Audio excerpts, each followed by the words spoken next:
मित्रों, दुनिया में सभी लोग हर रोज कोई न कोई पाप करते ही हैं, लेकिन वह स्वयं कभी ये नहीं सोचते कि वो पाप ही है। ऐसे में सवाल उठता है कि आखिर इस संसार में सबसे बड़ा पापी कौन है। तो आज हम आपको विस्तार से बताएंगे।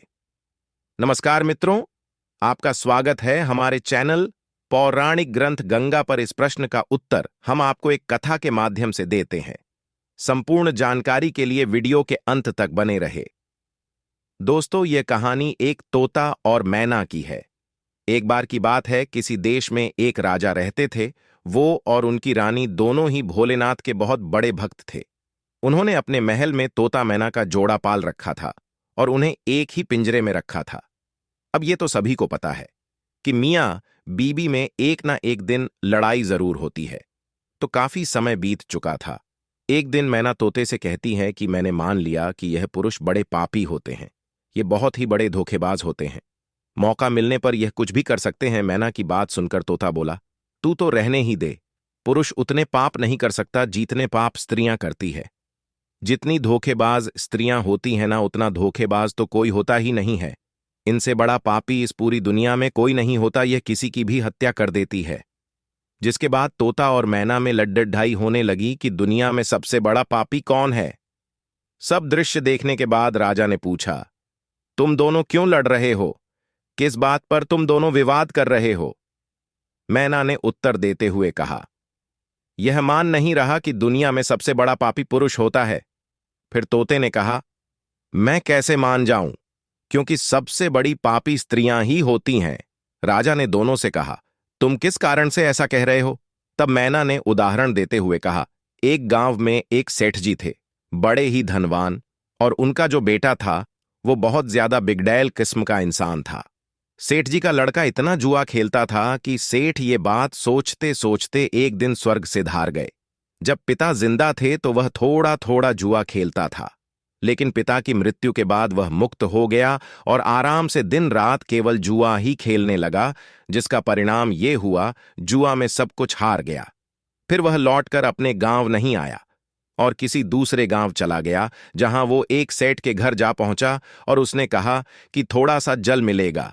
जब सेठ ने उससे पूछा कि तुम कहां से आए हो, क्या करते हो, जिसके उत्तर में लड़के ने कहा, मैं व्यापारी हूं और जहाज से जा रहा था। व्यापार करने में मेरा सामान समुद्र में डूब गया, तो आप मेरी कुछ मदद कर देते तो अच्छा होता।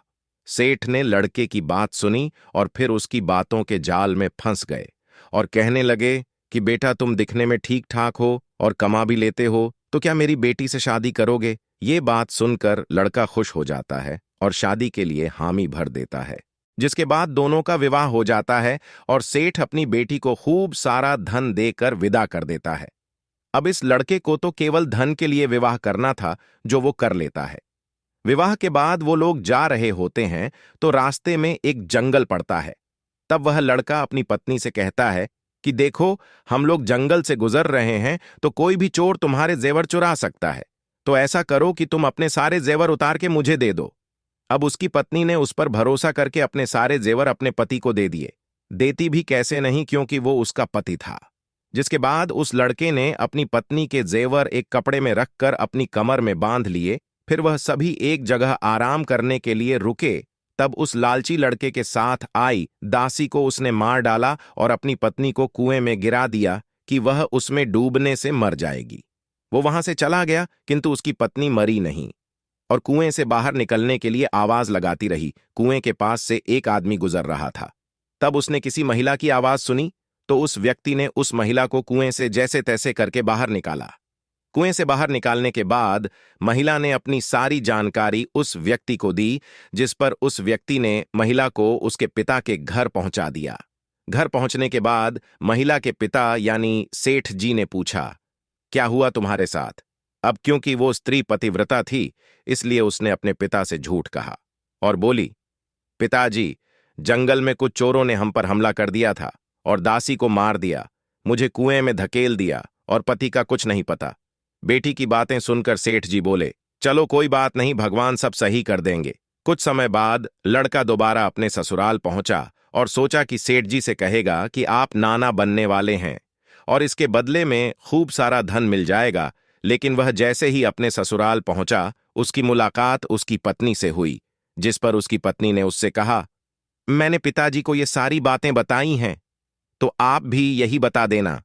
वो कहते हैं ना, आदत वालों की आदत नहीं जाती। उसने देखा कि उसकी पत्नी ने बहुत सारे जेवर पहन रखे हैं, तो उस लड्ढके ने पत्नी से कहा, तुम सो जाओ, सुबह मैं तुम्हें अपने साथ लेकर जाऊंगा। रात हुई और उसने अपनी पत्नी का चाकू से कत्ल कर दिया तथा सारे जेवर लेकर चला गया। राजा को ये सब कहानी बताने के बाद मैना ने कहा कि इसीलिए मैं बोलती थी कि पुरुष दुनिया का सबसे बड़ा पापी इंसान होता है। उसने अपनी पत्नी को मारा और सारा सामान लेकर चला गया। मैना की ये बातें सुनकर तोते ने भी राजा को एक कहानी सुनाई, जिसमें उसने स्त्री के चरित्र को लेकर बात की थी। दोनों की बात सुनने के बाद राजा बोले, इस बात का उत्तर मैं देता हूं कि कौन सबसे बड़ा पापी है। राजा आगे बताते हैं कि जिस इंसान की सोच उसके स्तर से नीचे गिर जाती है, वह इंसान पापी होता है, फिर वो भला पुरुष हो या स्त्री, क्योंकि इंसान पाप करने से पहले यह नहीं सोचता कि वह स्त्री है या पुरुष उसे पाप करना चाहिए या नहीं। तो मित्रों, आपने जाना दुनिया का सबसे बड़ा पापी कौन है। यदि आपको यह वीडियो पसंद आई हो तो लाइक करके चैनल को सब्सक्राइब कर लें।